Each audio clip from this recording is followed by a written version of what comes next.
Masih bersama Babinsa. Babinsa. Babinsa. Kalian semua mendengarkan Babinsa. Babinsa. Babinsa. Masih bersama Babinsa. Babinsa. Babinsa. Babinsa.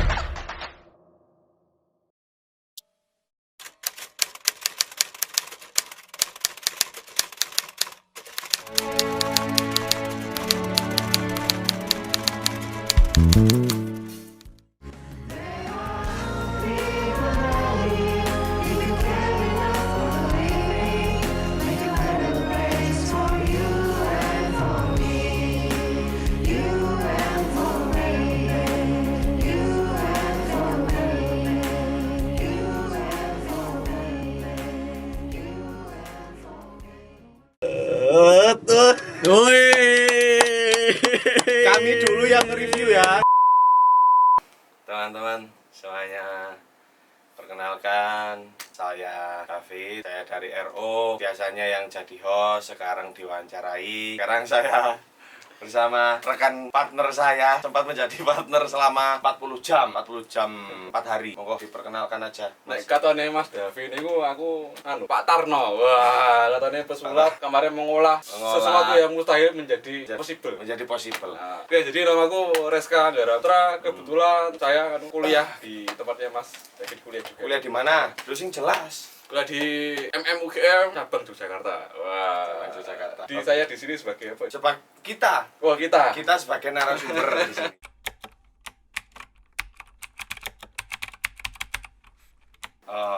Oke, berarti kalau ngomongin projectnya berarti dari aku dulu Mas ya. Yes. Nanti teknis baru. Oke. Jadi pertama kali itu berangkat dari awal omongannya ketua MMSA namanya Jupert William. Anda yang membuat saya dagdikdukser. Oke. Jadi waktu itu sempat ada omongan Jupert itu pingin bikin semacam kolaborasi vokal, tapi personilnya itu semua anak MMSA. Jadi nggak peduli dia bisa nyanyi, nggak peduli dia fales, suaranya kayak knalpot, nggak peduli, semuanya harus nyanyi. Yaudah, terus habis dari omongan kayak gitu, yaudahlah aku langsung kepikiran, Bung Jupert pertama ngasih referensi lagunya itu Heal the World waktu itu, referensi dari YouTube-nya siapa Pak. Nah, terus aku langsung kepikiran dong kalau project musik, otakku langsung ke Mas Reska, RAP Studio langsung, karena apa ya, selain udah tahu track recordnya, kedua dia juga anak MM, ketiga kita udah sering kerjasama juga, jadi ya apa ya, kalau urusan kualitas sama hubungan baik gak perlu diragukan lah ya. Singkat cerita, akhirnya aku datang ke Mas Reska, menyampaikan lah itu semua. Terus akhirnya Mas Reska menyarankan untuk bikin step nih, 1, 2, 3, ada step-step penting yang harus dilakukan oleh semua anggota MMSA, dimana stepnya itu ya yang terutama record masing-masing, tapi nanti untuk teknisnya biar Mas Reska. Gimana Mas teknis? Jadi kemarin tuh agak merasa tertantang nih. Wah, jadi kan seharusnya kalau mau rekaman vokal itu kan lebih baik kalau di studio. Ya betul. Tapi kan posisi kan semua di luar kota, Di luar semua kota. tersebar dari Sabang sampai Merauke, ya toh. Terus kemudian nggak semua anggota MMSA itu pernah masuk ke studio. Betul. Apalagi ke studio recording ya. Betul. Oke, jadi habis itu mikir, oke, biar simple, biar semuanya bisa ikut berkontribusi, udah teknisnya berarti gini aja Mas David. Jadi kalau bisa yang pertama, direkod di video langsung itu nggak apa-apa, tapi dengan satu syarat, full nyanyi dari awal sampai selesai, plus jangan sampai musiknya itu ikut masuk ke dalam video. Oh betul. Ya, jadi cuma kita fokus ngambil ke suaranya aja, ke vokal tanpa musiknya. Jadi cara ngakalinnya, kalau punya 2 device, satu buat dengerin musiknya, terus satunya buat ngerekam videonya. Nah okay. itu biar lebih aman. Jadi sebenarnya teknisnya itu sesimpel itu, cuman yang bikin susah adalah macam-macam device. Yes. Jadi 20 orang device-nya beda-beda. Oh iya, sama kemarin itu aku juga minta settingan di video itu disamain semua. Jadi bikin full XD. 1280 kali 720 enggak? Paling enggak biar sama semua. Landscape ya Mas mintanya Yes, ya. Nah, yes. kita kan waktu awal udah bikin rules nih, kayak gini mulai dari videonya harus landscape, wardrobe-nya kayak apa, terus nyanyinya ekspresif dan lain-lain. Merangkai itu semua kan termasuk seni nggak sih Mas? Merangkainya aja ya, belum ngomong ke nyanyinya ya. Terangke belum ke proses seleksinya aslinya. Belum. Terus menyamakan Menyamakan, kualitas nah. video sama suara kan. Ah. Jadi kemarin tuh yang bikin lama waktu proses pengeditan itu malah lebih ke proses penyetaraan standar kualitas. Penyetaraan standar Video. tiap video. Tiap video satu-satu Satu-satu. dibikin sama. Jadi kan ada yang pakai, ada yang pakai HP apa, HP A, HP B, HP C, itu kan standarnya beda semua atau. Dan yang HP-nya jelek ketahuan di situ ya. Ketahuan. Oke, lanjut. Itu dari video, Oke. terus audio juga. Wah, diolah. Jadi Audio. kemarin itu setelah data terkumpul semua, sekarang ada 20 video ya itu ya. 20. Yes. 20. Nah, 20 video itu belum langsung dimasukin ke project. Jadi itu masih itu tadi distandarin semua dulu. Distandarkan dulu. Ya, satu-satu sampai 20 video dari video sama audionya. Kalau udah, nah baru dimasukin ke project, ke file-file project. Oh Jadi ya. kemarin tuh kayak langkah-langkahnya tuh kayak ilangin suara-suara noise dulu tuh. Ya, suara ilangin. ganti dulu. Dirapikan dulu. Yes, di balancing juga Hmm. biar sama semua. Baru ke project kita seleksi. Betul. Jadi Mas Reska ini sistem kerja dia itu apa ya? Bisa dibilang unik sih karena pertama diseleksi dulu nih, diseleksi, habis diseleksi terus dibersihkan, habis dibersihkan dirapikan dulu. Setelah dirapi di Premiere itu kan ya dia dibikin serapi itu dulu baru nanti waktu nyeleksi videonya biar enak kan Mas ya. Ya, jadi meskipun kadang aku berantakan, tapi kalau masalah project, harus Berantakan rapi. apa dulu? Apa dulu sih berantakan yang jelas. Nggak boleh. Apa sih berantakan? Yo, Anu, kadang ya biasa tuh celana koyok kamar kayak kapal pecah. Selek. Wah, aku enggak ih. Enggak. Oh ya wis, yuk lanjut. Itu setelah masuk ke Premiere, udah toh, jebret. Langsung kita masukin audionya, manajemennya. Oh ya, manajemennya Manajemennya itu dimasukin udah rapi. Nah ini kemarin tuh yang paling agak bikin pusing itu bagi suara. Wah itu Betul. 20 vokal harus masuk semua tuh. Nggak mungkin lah masuk 20 masuk semua. Wah, pecah banget itu nanti suaranya. Ya udah, itu dibagi-bagi. Nah, terus yang mendirect diriku, wah ini Mas David. Enggak lah Mas. Ini aku- anone mau manut soalnya, Mas. Soalnya anu kan aku dari awal juga mikir kan aku yang dipercaya sama Bung Jubert. Masa aku datang ke sini aku nggak ada gambaran konsep gitu loh Mas. Paling nggak kan aku ada iki pinginku gini terus nanti transisi semacam ini audionya gini yang bareng bagian mana yang pas modulasi dibikin gimana gitu-gitu. Paling nggak ada itunya. Jadi mempermudah Mas Reska lah paling nggak. Kan kita waktu itu ini kan sebelum mulai ke komputer nyatu brainstorming dulu kan sebentar Yes. aku pingin ini gimana, Mas Yes, Reska nyaranin yes, gini, yes, yes, feedback yes. gitu. Jadi tidak semudah itu ya teman-teman. Kamu harus tahu.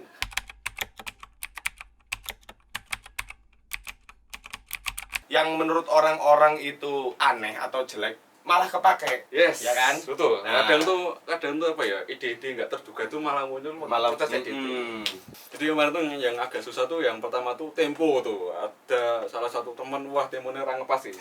Wah, itu PR jadi diedit lagi ke Ya. Cubase. Ya. Temponya dibenahi sedikit, tempo Betul. sebenarnya lebok yang mana nih Betul. Premiere. Dalam tanda kutip ini wajar ya Mas ya. Karena Wajar. kan dari 20 orang itu yang benar-benar pure penyanyi itu cuman 3 sampai 4 orang. Jadi ya wajar aja. Dan ya itu nggak salah. Dan Wajar. problem solve bisa Oh, diakali. bisa diakali kan.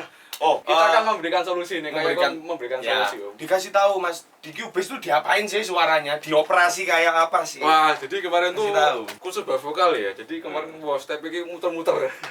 Jadi yang buat Ganti-ganti. audionya itu vokal ya. Jadi kita ngeleksi vokal itu ngedit vokalnya bukan per kosakata atau per kalimat, tapi per suku kata. Per suku kata. Jadi kayak aku A diedit, kunya diedit, Nah, jadi kalau nadanya dibenerin satu-satu. Wah, kalau beda falsnya gitu. kayak misalkan kayak heal the what, nah itu dibenerin satu-satu, satu heal, nah itu kan fals, heal, nah dibenerin satu-satu. dibenaki pitch ya, bahkan vibranya itu bisa direbonding loh. Oh, direpotting dan kebetulan ada yang ini Mas ya, apa ya kayak satu kalimat itu belewot semua jadi ya dibenerin satu-satu. Ya tapi wajar, balik lagi itu wajar nggak masalah. Namanya bukan semuanya basicnya penyanyi satu, kedua banyak yang nggak biasa masuk studio record kan ya Mas. Jadi ya normal lah. Kalau ngomongin cerita lucu itu banyak sebenarnya. Tapi kalau yang poin-poin yang lucu banget ya, ada temanku sing minta maaf. Oh, mbak.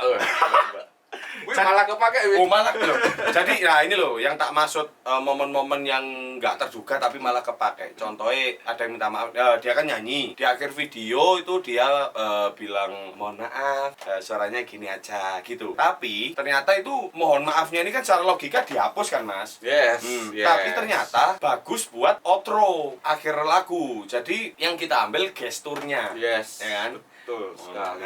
Nah, yang kita ambil tuh gesturnya. Kalau audionya ya jangan. Mau dia ngomong maaf kok. Itu satu. Terus kedua ada lagi mas temanku sing dia tuh nyanyi tapi ada suara burung perkutut. Wow, Ya, suara manuk. Ada kan? Ada itu ada. Kita natural yo. Gitu ada. Manuk nganti-nganti ya, boleh nyanyi ya. Ada yang kayak gitu. Wake sih yang lucu. Kalau disebutin satu-satu banyak sih. Ada lagi yang ini nyanyi tapi ekspresinya kayak ada. Jadi cuman gini. Nah, cuman gitu ada. Ada yang gitu, macam-macam. Justru beda-bedanya itu loh yang bikin unik gak sih, Mas? Istilah itu pluralismenya. Wes. Apa Pluralisme. itu ya dicari. Pluralismenya yang dicari. Jadi ada suara kicauan burung, Yes. permintaan maaf, ekspresi yang tidak mendukung, Yes. itu santai, Yes. tenang, tenang kuasai, bisa Akali. Soalnya ini mas, ide-ide buat nambal ngakali itu cuman dari orang sing nekat gak sih mas? Oh yo nekat, yo nakal dia beli. Otaknya koyo Out of the box. nah iya betul, jadi kayak gitu. Terus kalau cerita lucu lainnya, waktu kita belajar bikin kredit. Jadi yang marahi agak mumet kemarin tuh. Gawe jadi kreditnya itu kita bikin nggak di Premiere, Photoshop. Ya namanya orang belum tahu kan waktu itu. Nek tahu sih tahu, cuma kan kemarin tuh yang jadi agak kepikiran pertama harus masukin logo, yang kedua tuh dibagi itu loh, apa kanan kiri. Udah dibagi 2, set muncul saran disuruh bagi 3. Yes, terus jadi ada revisi, anu balik meneh bajil selali. Selalu carane. Jadi itu ya teman-teman, ya sesimpel itu loh padahal. Yes. Tapi itu susah. Yes. Kalau mau ngasih saran, mau ngasih apa yang dirubah itu coba dipertimbangkan lagi. Kasihan kita di sini, aku di sini berapa hari berarti total 4 hari, totalnya 40 jam. Sehari 10 jam ya, non stop ya. 40 jam. Ya untungnya pas kemarin tuh pas revisian terakhir itu ada Mbak Daniari. Wah, ya tuh kita minta Revisian. tolong master Photoshop. Oh yang betul. bikin, nah, itu loh. Nih ya Mbak, tak kasih file Photoshopnya jebret, tolong nanti tinggal tak masukin ke Ya, ini jadi memang ini ya teman-teman. Daniar ini kan kalau di MMSA dia tuh anak RO. Ya memang dia tuh tangannya harus siap untuk segala kondisi apapun. Mulai dari potong rambut, pasang kacamata, mewarnai rambut, ganti baju, ganti dasi. Harus bisa. Ya namanya juga editor nakal kok. Ya kayak gitu.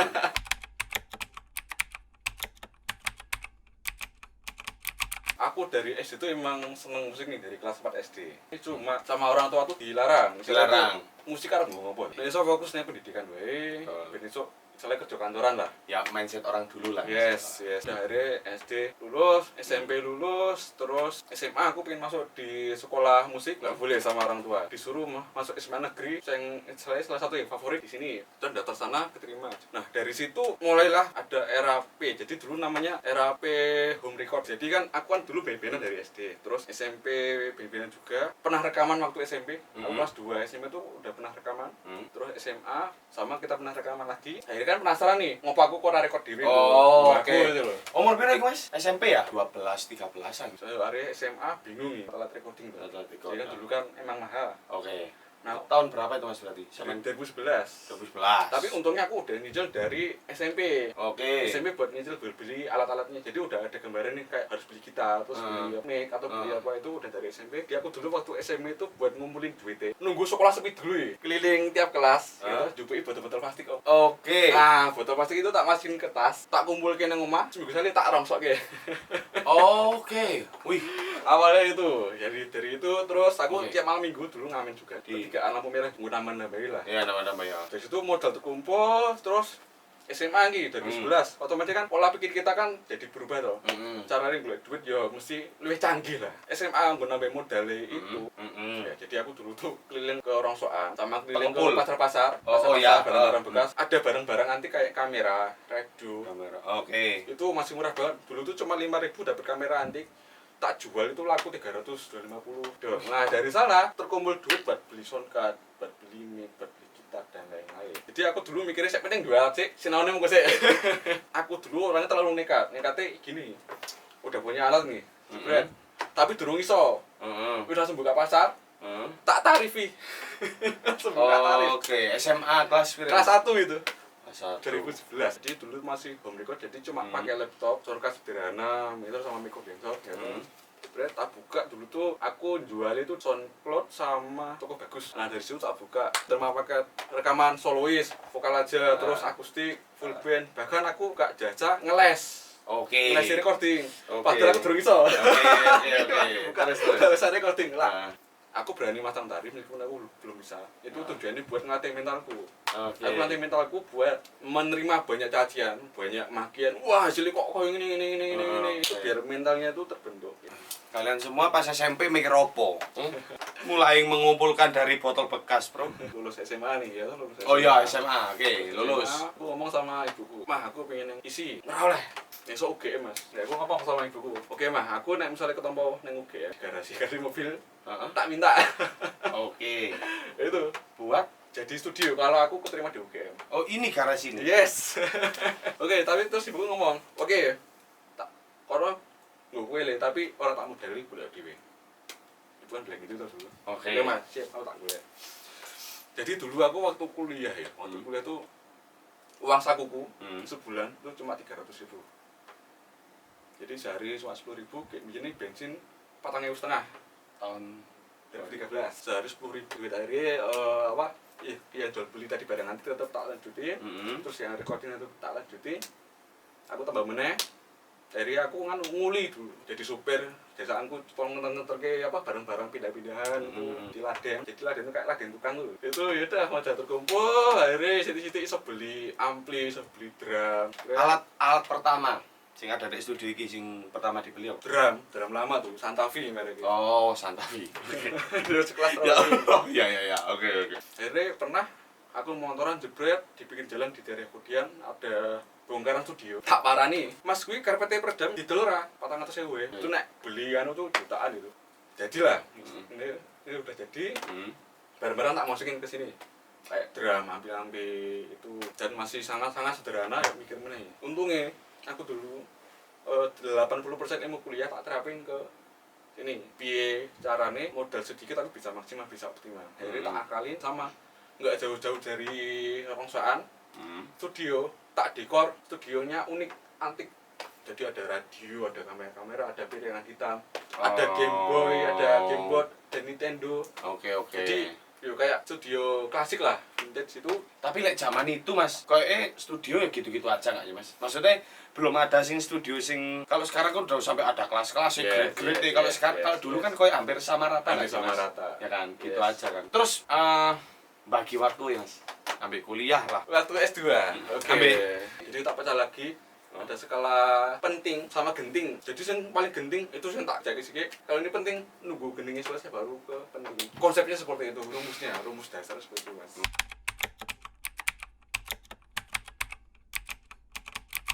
Oke, sekarang kita ngomongin bukannya sulitnya. Jadi Handle production nggak sih Mas?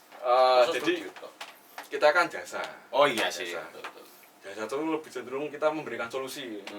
Uang takon kita ngasih solusi dan paling susahnya itu mengedukasi Betul. ke customer dikira Mengedukasi. gampang tapi nyatane ya, Susah Mas, karena ini perlu konsisten Mas, edukasi itu kan. Kalau nggak mesti kalau kita edukasi dari klien ke klien itu nggak konsisten kan kayak mencela-mencela itu Mas. jadi nggak semua klien tuh tahu istilah-istilah di musik. Betul. Jadi kayak istilah sistem live, terus sistem multi track atau Betul, semi betul. live atau apa, nama-nama alat T itu apa, kadang ya Nah. bikin agak ngedumel loh. Sering terjadi Heeh. kalau orang latihan di studio terus Mas gitar orang muni Mas itu gitar Oke. orang muni nusu-nusu gitu. Oke. Ya itu Mas volume nih Mas belum kamu naikin. Padahal yang ngono toh. Jadi intinya kalau mau masuk studio adalah lek alatmu gak genjreng, gak muni, coba dicek amplinya, soundnya, kabelnya, wis itu dulu. Ojo moro-moro, Mas. Oh nih Mas. Tahu ya vokal wis bola-bali kan ada on off itu. Wah. Ora dicek gitu. Jadi ngerone mek Mas, ngono tok men. Gak boleh gitu ya kalian yang mau masuk studio. Terus juga recording. Itu kan tadi yang latihan recording. Kadang itu susahnya mengedukasi anu. Jadi rahasia rekaman ya, tak buka ya, tak buka rahasia rekaman. Jadi biar hasilnya bagus tuh malah di inputnya awal dulu mas. Kalau inputnya bagus nanti Belakangnya pasti hasilnya bagus. Kadang tuh mindsetnya gini salah. Jadi dulu ya aku kalau mau rekaman itu tak anggap sebagai ujian. Oke. Gitu. Jadi kita persiapan dulu, mateng, latihan maksimal baru kita rekaman. Tapi sekarang eranya udah beda mas. Iya sih. Iya. Wah, aku mau pengen nyanyi, bisa nyanyi porel, aku sembayar, mau studio rekaman itu padahal pola pikir yang salah gitu mas. Betul. Jadi ini Mas ya belum secara pribadi belum ada persiapan, Yes. podo duit, Yes. masuk studio lagu harus sudah siap, aransemen udah tahu, improve bakal kayak gimana harus sudah tahu. Nah itu mas, kita mengedukasi. Betul. Jadi ini tak kasih layar, ini mau fungsi nih. Oke. Jadi waktu dia nyanyi, ya toh, dia bisa tahu grafik vokalnya seperti apa. Lu mas potong-potongan vokalmu dipotong bola-balik, jebret, double-double. Akhirnya dia sadar diri mas.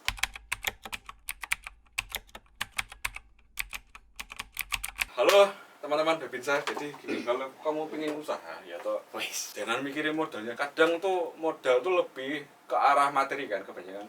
Itu padahal salah. Oh itu mindset orang yang salah. Ya, padahal modal itu bisa dari utekmu, Utek. ya, tenagamu, waktumu, Betul. itu bisa jadi modal. Relasi. Relasi, jangan selalu modal tuh duit. Terus yang kedua, jangan mikir profitnya dulu. Yang penting kamu kerja ikhlas, kamu kerja maksimal, nanti klienmu bakalan ngasih imbalan yang worth it lah buat kamu. Iya. Kalau kamu kerjamu totalitas, klien bakalan munjuli. Terus yang ketiga, kalau dari pengalaman gue ya, nggak tahu nih bener atau salah nih. Kalau aku dulu ya, nyari klien langsung keluar, jangan teman-teman sekitar. Kenapa? Setuju. Itu tadi. Biar kita tahu kekurangannya kita apa, Betul. kelemahan kita apa tuh. Soalnya yang bisa menilai kita dengan jujur itu malah orang lain. Orang lain kalau Bukan temen terdekat. kadang sungkan mas. Yes, Ya kan? yes. Terus yang keempat kalau berdasarkan pengalaman. Oh, si mas satu lagi. Oke. Le temen sendiriku kadang kurang bisa menghargai apa yang kita kerjakan. Ngono tok larang. Aimu ah. Yo, lanjut. Iya sih. Dia gak ngerti effort kita, terus waktu yang kita korbankan buat bikin iki, tenaga, pikiran, sekolah, kuliah. Terus yang keempat nih, yang kadang agak disepelekan. Apa tuh? Gunakan ilmumu selama kuliah. Itu penting nih, tenan. Ini 10 tahun usaha, 80% pakai ilmu akademik, Mas. Kamu tetap butuh teori buat pondasimu, buat mengarahkan kamu iki bener atau iki bener atau iki salah atau bener. Ono meneh iki? Apa? Konsisten. Oh iya konsisten loh. Wajib mas konsisten itu. Soalnya banyak juga yang jelehan, Mas. Iku jelek, atau bosan ya teman-teman. Kedua, rugi titik mundur. Mulai wae gak usah bisnis, totolo pobrem ngono lho, popo. Ya tuh, jadi kalau kita usaha tuh lebih sih mental, yang penting mentalnya jadi dulu. Oke, jadi nggak kerasa obrolannya banyak ya mas ya ternyata. Banyak. Maksudnya dari awalnya cuma ngomongin project Guild Award sampai ngobrolin studio, ngomongin kuliah, ngomongin banyak lah. Jadi sebenarnya kalau kita mau ambil kesimpulan, kuliah itu sepenting itu teman-teman. Pendidikan itu sepenting itu. Jadi bukan cuman soal nilai, enggak, ini bukan soal nilai, ini soal mindset, ya nggak sih mas? Yes. Mindset, sudut pandang, terus softness, terus banyak lah. Dan kalau misalkan kita pikir-pikir lagi, kadang orang itu terlalu ini mas, menganggap bisnis itu karena ini mungkin karena berkembangnya sosial media mungkin mas ya. Banyak orang dengan santainya nge-share bisnis ini gampang. Ya masa ada orang nge-share kesusahannya, guys. Masa ya, guys aku rekoso angkat-angkat kayu, masa ngono. Oke. Jadi itu saja perbincangan saya dan Pak Tarno hari ini, mulai dari sulap menyulap, menambal suara, burung berkicau dan lain-lain. Oke. Saya David Aji Pratama dan Pak Tarno alias Mas Reska. Wah. tetap saksikan Babinsa di episode selanjutnya. Dadah. Thank you. Terus dulu Mas David. Oke. Yes.